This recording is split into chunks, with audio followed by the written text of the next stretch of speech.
Hello students, welcome to lecture 3rd of online chemistry classes. In last two classes we have learned about the difference between reversible and irreversible reaction, equilibrium, characteristics of equilibrium, equilibrium constant, law of mass action, units of equilibrium constant, Kp and Kc, relation between Kp and Kc, and the characteristics of equilibrium constant. That part we have completed. Now today we'll go ahead and we'll learn more about this equilibrium constant, and that is the properties of equilibrium constant, or we can say properties we have learned, applications of equilibrium constant, how to use equilibrium constant in various situations of reversible reaction, or how this equilibrium constant will help us regarding understanding of reversible reaction. So the first application is regarding predicting direction of reaction.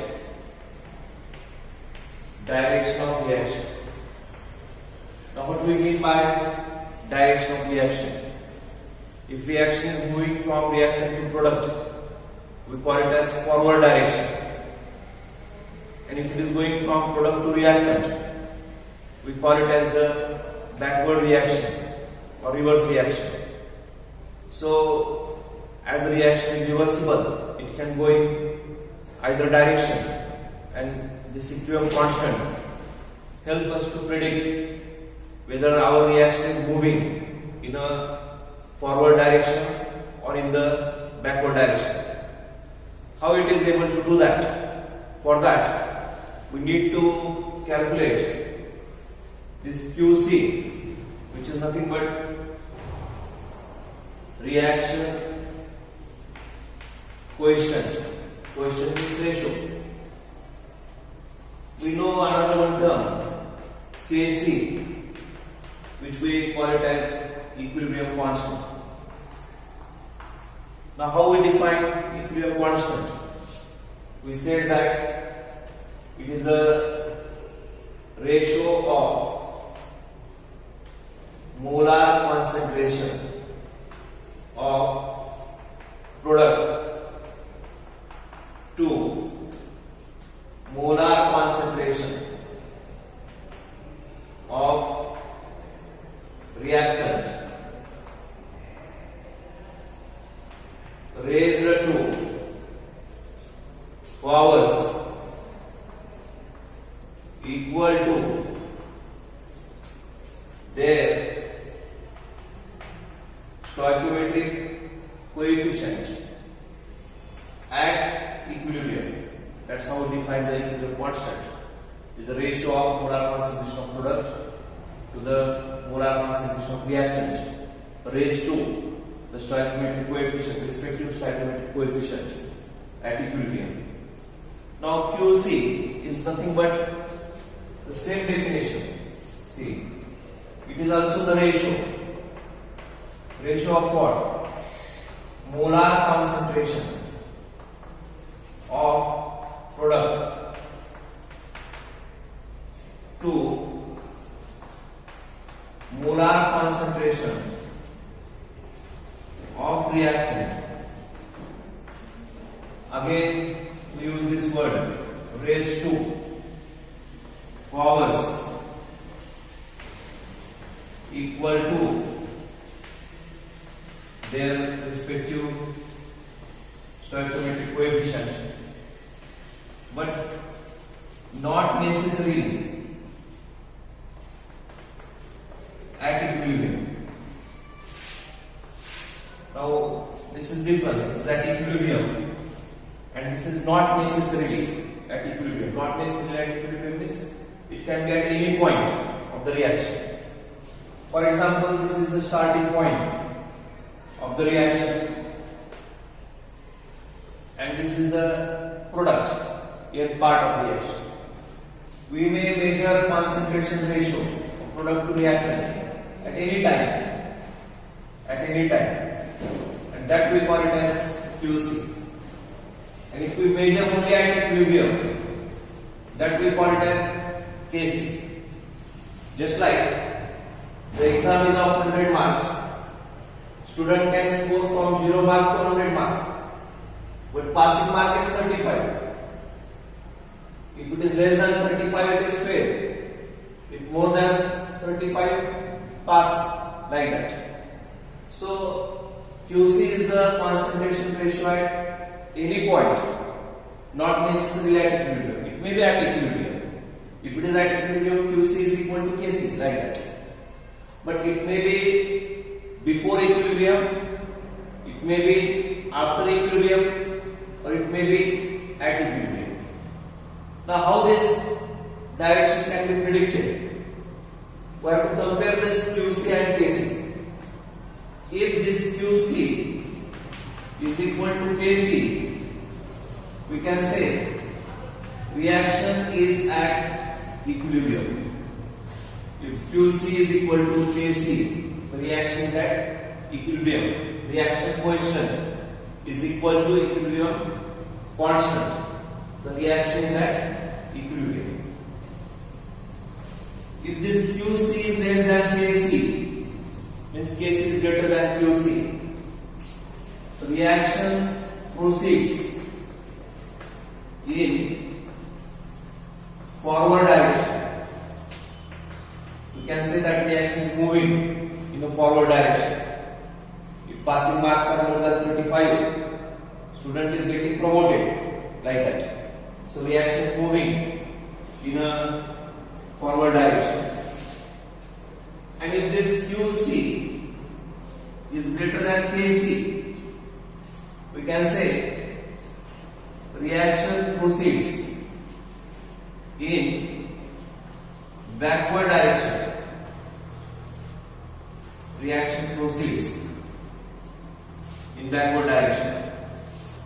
So these are the three conditions.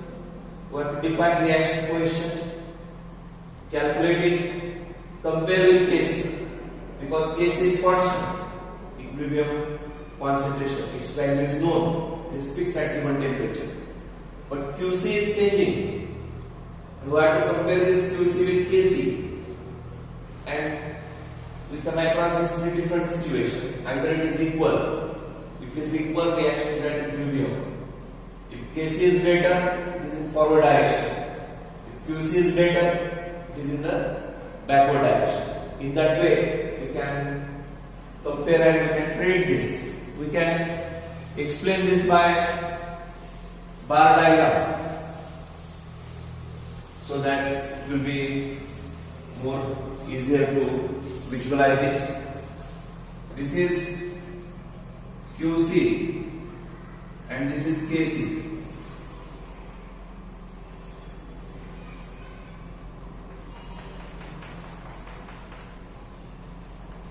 And this is KC.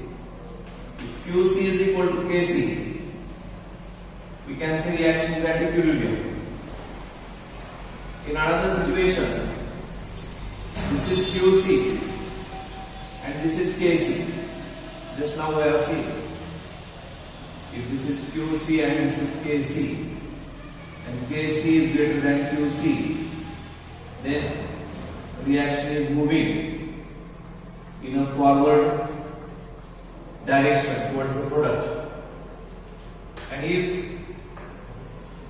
QC is greater than the KC, this is QC and this is KC, and QC is greater than KC, then reaction is moving in a reverse, or we call it as backward direction. Backward direction is towards the reactant, towards the product, and at the equilibrium. These are three situations, and that can be predicted by comparing concentration ratio at any time with the concentration ratio of product to reactant at equilibrium, which is nothing but the equilibrium constant. So it helps in predicting the direction of the reaction. If they are given two values of QC and KC, and if they are asked in which direction reaction is moving, it is easy for us. Just compare them. Out of these three situations, maybe it is in one of the situations, we can predict regarding the direction of the reaction. So this is first application of the equilibrium constant. Another application is predicting the extent of reaction. Extent means it is moving in forward. How much it moved in forward direction? Extent means magnitude. Predicting extent of reaction. Predicting extent of the reaction. For that, we should look at the value of Kc, equilibrium constant. If this Kc is equal to 1, means ratio of concentration of product is equal to the magnitude of concentration of product is equal to magnitude of concentration of reactant. One means that both numerator and denominator are of same value. If Kc is equal to 1, we can say the reaction is at equilibrium. But if this Kc is greater than 1000, 10 raised to 3 means 1000, then we can say that product dominates in this reaction. More products are formed and reaction proceeds in which direction product is formed? Forward direction.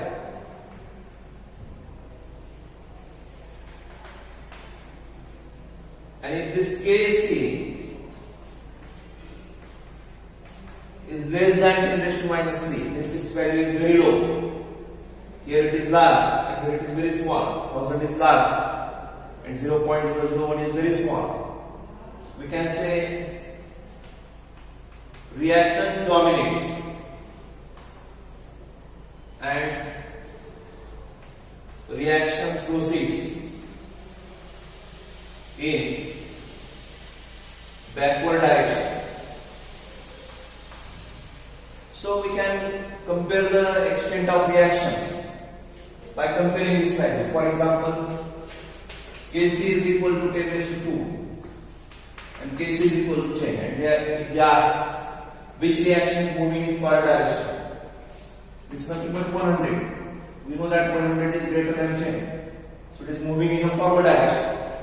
Compare the Kc values.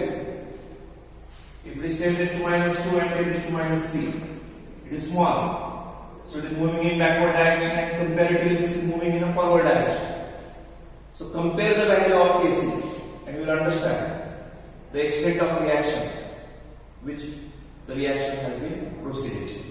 If Kc is larger, comparatively it is moving towards the product. If Kc is smaller, it is moving towards the reactant. So extent of reaction can be predicted by looking at the magnitude of the equilibrium constant. Very simple concept to understand. Now in third application, which we have to cover by numericals only, that is calculation of equilibrium concentration.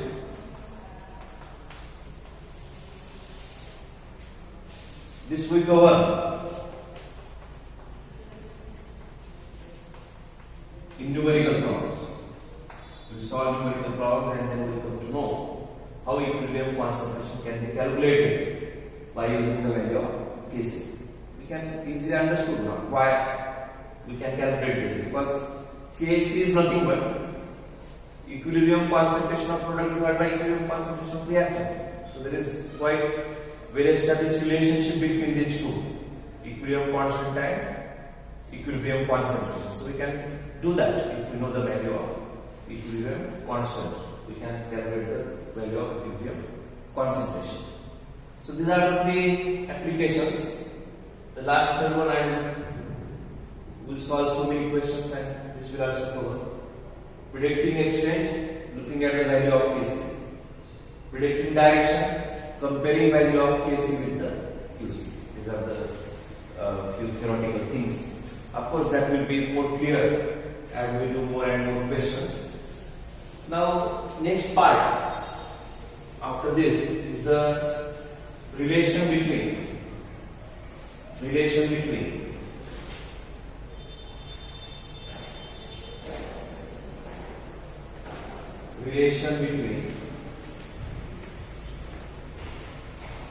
equilibrium constant and this delta G naught. So for that we have to start with one equation. Of course, this equation is from thermodynamics. You will have better understanding if you complete the thermodynamics. But anyhow, we try to understand this at this level also. The equation is given directly in the textbook. We should not worry about its derivation.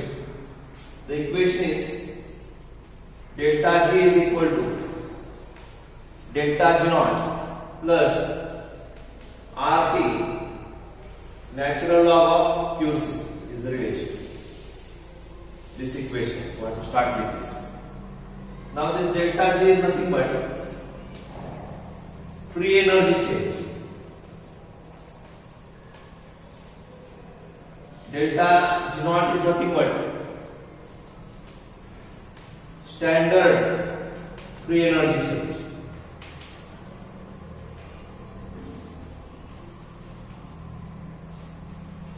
This R is nothing but gas constant. T is nothing but absolute temperature. And this Qc is nothing but reaction coefficient. Now what we mean by free energy change? It is the what we mean by free energy? It is the energy available to do work. In this way we can define it. I already told you that is thermodynamic concept. Standard free energy change is nothing but free energy change at temperature equals to 298 Kelvin and pressure is equal to 180. This is called as standard state in thermodynamics. In states of matter, maybe standard temperature is 273 K, but in thermodynamics it's 298 because 270 plus 25 room temperature we have to add and it becomes 290. This is gas constant, already you know in states of matter, gas state.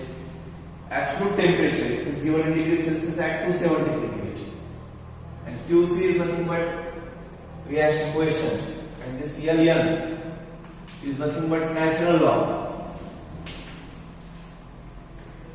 logarithmic table.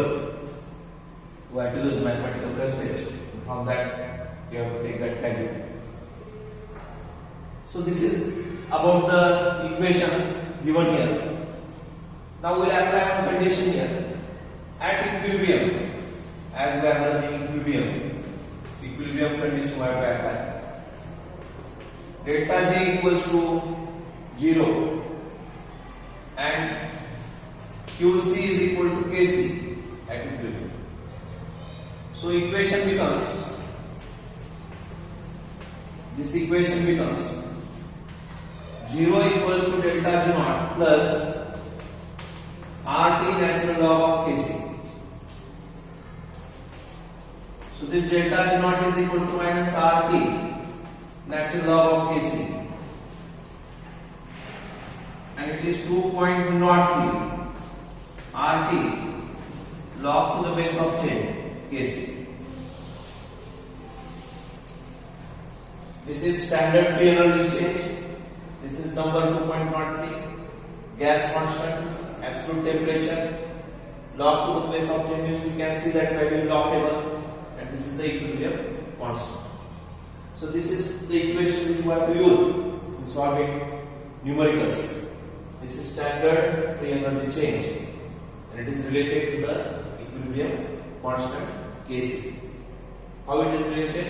Delta G naught is equal to negative 2.03 RT log of Kc. Now we have to put here three conditions here, so that we can again understand this in better way. Look at these three conditions which I am writing here in this particular equation. Delta G naught is equal to minus 2.03 RT log of Kc. If Kc is equal to 1, log of Kc is equal to log of 1, which is equal to 0.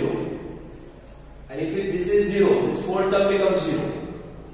And delta G naught also becomes equal to 0. This is one condition. If Kc is equal to 1, delta G naught becomes 0. And we can say reaction is at equilibrium. So if Kc value is equal to 1, all product concentration and reactant concentrations are equal, and we say that reaction is at equilibrium. If Kc is greater than 1, we can say delta G naught, if it is greater than 1, delta G naught remains negative, because that log value is positive. Positive into negative is negative, and that's why we can say reaction is spontaneous. Spontaneous means it will take place by its own in forward direction. This is the case 2 of this equation. And if this Kc is less than 1, then it becomes negative. This negative becomes positive. And delta G naught is positive. And when it is positive, we can say reaction is not spontaneous in forward direction. It will not go into the forward direction. It hardly proceeds, because condition is not favorable to move that reaction going to the forward direction. So these conditions of spontaneity, we will revisit this once we learn thermodynamics. I will teach this part once again, because this delta J, I have tried to explain this, but 100% you will understand all thermodynamic terms together. So for time being, we have to remember this equation, understand the various terms involved into it, and while solving the numerical I can explain equation once again. So these three conditions and the equation is important part of this chemical equilibrium. Now after learning this, the next part is we have to learn about the homogeneous equilibrium and the heterogeneous equilibrium. Homogeneous and heterogeneous equilibrium and physical equilibrium. These are the two things you need to understand. All these definitions and examples only you have to understand. Homogeneous equilibrium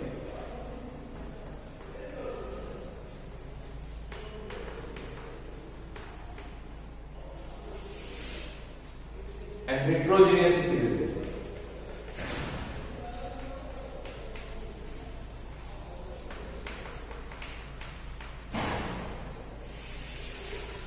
Homogeneous equilibrium is defined as that equilibrium in which reactant and product are in same phase.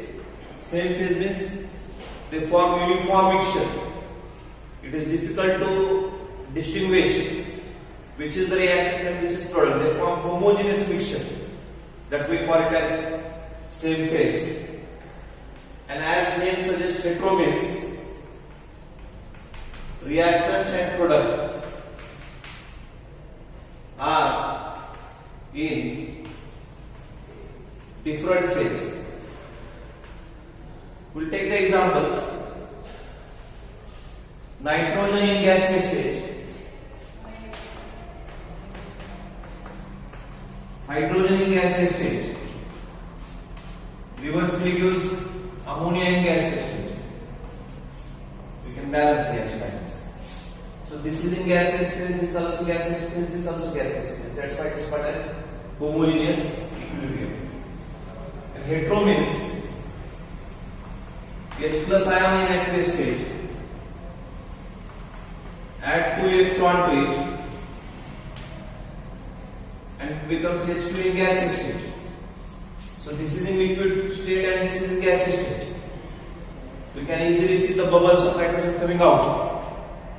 And H plus ions in the form of HCl, liquid and gaseous phase, are distinctly detectable, and that's why we call this as the heterogeneous equilibrium. So we need to identify it. The different phases will be given. If they are all in same phase, we call it as homogeneous equilibrium.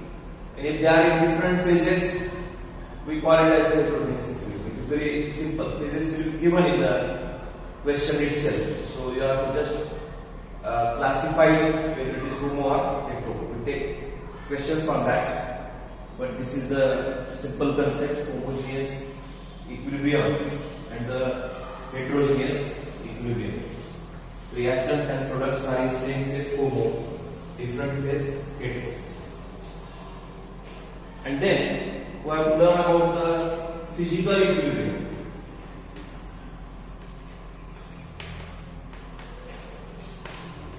There are many types of it, but we have classified it into 5 types, which they have given in case. Solid and liquid is in equilibrium. Example is H2O in solid state means ice, and H2O in liquid state means water. The another is equilibrium means liquid is in equilibrium with gaseous state. Example is water is in equilibrium with the water vapor. Third is solid is in equilibrium with gas. Sublimation, solid is directly converted to gaseous state. Iodine is one such substance. Ammonium chloride, naphthalene, these are a few other examples, is in gaseous state. We'll first see these 3 and then I'll explain 2. Solid to liquid is called as melting, and liquid to solid is called as freezing. This example is given. This liquid to gas, this is called as evaporation, and gas to liquid is called as condensation. Solid to gas is called as sublimation,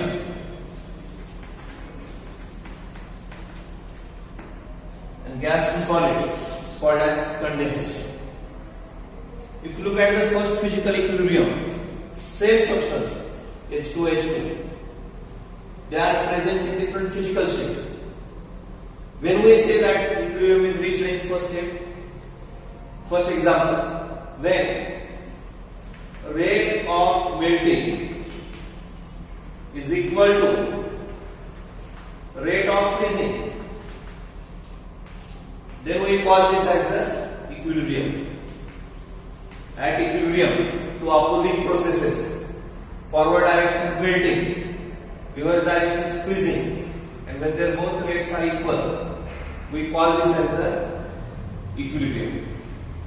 In this second case, we can say rate of evaporation is equal to rate of condensation. Evaporation is forward direction, condensation is reverse direction. The rates are equal. We call this as the equilibrium. And here we can say rate of sublimation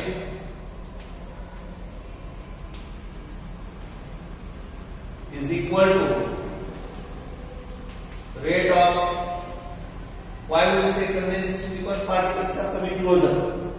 In gaseous state, particles are away. Solid state, they are closer. That's why we call it as condensation. Here we have one temperature which is called as melting point, or we also call it as freezing point. It is a temperature in which solid and liquid is in equilibrium, because melting and freezing processes takes place at that particular temperature. That's why we call it as temperature at which solid and liquid is in equilibrium.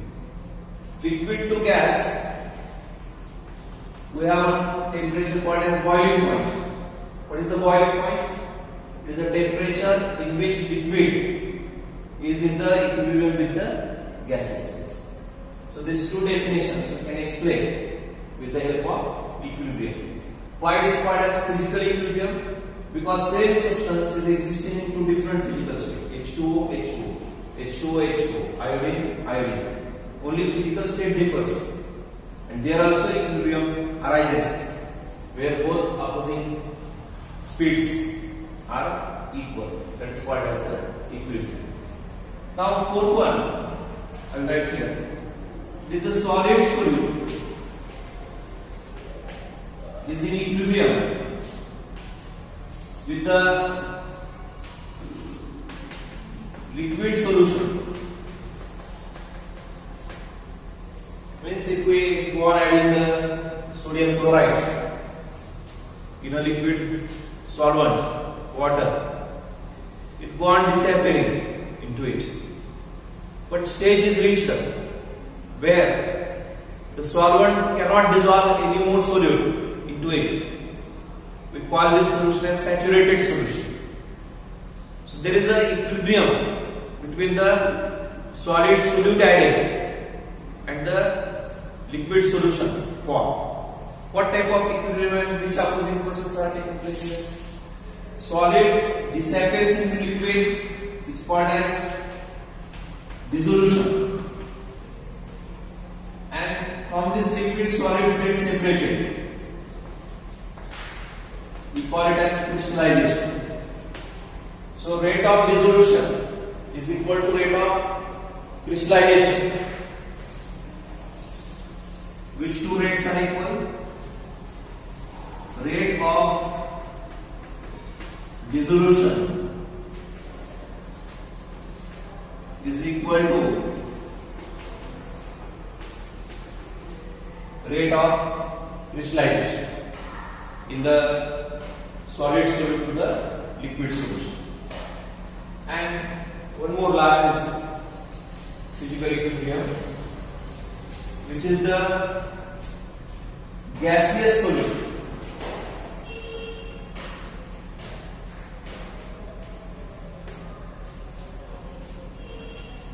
It dissolves in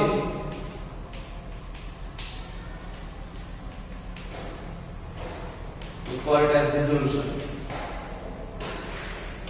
and it reappears when there is change in pressure, and that is called as evaporation. The gas is coming out of the liquid solution. So rate of dissolution is equal to rate of evaporation in this type of physical equilibrium. One law is responsible for dissolution of gas liquid solvent, and that is called as Henry's law. What this law says, the law is used in next year, maybe second year, but here statement you have to understand. The mass of gas dissolved in a solution is directly proportional to pressure of gas above the solution. One practical example is aerated drinks. Carbon dioxide is dissolved, soft drinks we call them, in a solvent at high pressure. When we open the lid, we are decreasing the pressure and that carbon dioxide comes out in the form of bubble. So, decreasing the pressure decreases solubility, increasing the pressure increases the mass of the gas in the solution. So, these 5 types of physical equilibriums are there: solid, liquid, liquid, gas, solid, gas, solid solute, liquid solution, gaseous solute, liquid solution. And there are different processes involved into them. And at the equilibrium, two opposite processes, they have same speed, and we say that equilibrium is reached. Definition of freezing point: temperature at which solid is in equilibrium with liquid. Boiling point: temperature at which liquid is in equilibrium with its gaseous state. So these are the few definition and few concepts you need to understand. So what are the important theoretical points we have learned? Well, I have to revise it again, even though you feel little boring, but the characteristics of reversible reaction, characteristics of irreversible reaction, definition of chemical equilibrium, properties of chemical equilibrium, various graphical representations involved into it, law of mass action, equilibrium constant, Kp and Kc, their unit, their relation, properties of equilibrium constant, application of equilibrium constant, relation between Kc and delta G naught, and the physical equilibrium. These are the few points which we are learning in last 3 classes. Read it again, because we are going to apply it in the form of questions in the next class. We will solve relatively more questions, because that's how the physical chemistry is to be learned. The concept, numericals. Understand concepts, solve numericals. Solve numericals, understand concepts. So there is an equilibrium in that way, in this theory and numerical part. We cannot just go on learning only theory and ignoring questions. And we just cannot do only questions without understanding the theory part.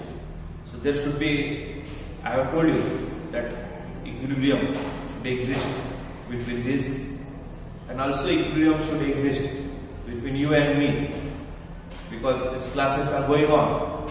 But if you do not understand, then only one type of reaction, irreversible reaction. It should be reversible. You also reciprocate it. How to reciprocate it? Listen carefully, make notes, solve all the questions which I am solving on board, and write your exam sincerely. That is the few ways of doing the things correctly. I hope that you understand this concept, because we need to solve questions in the next class. So thank you for patiently watching this video.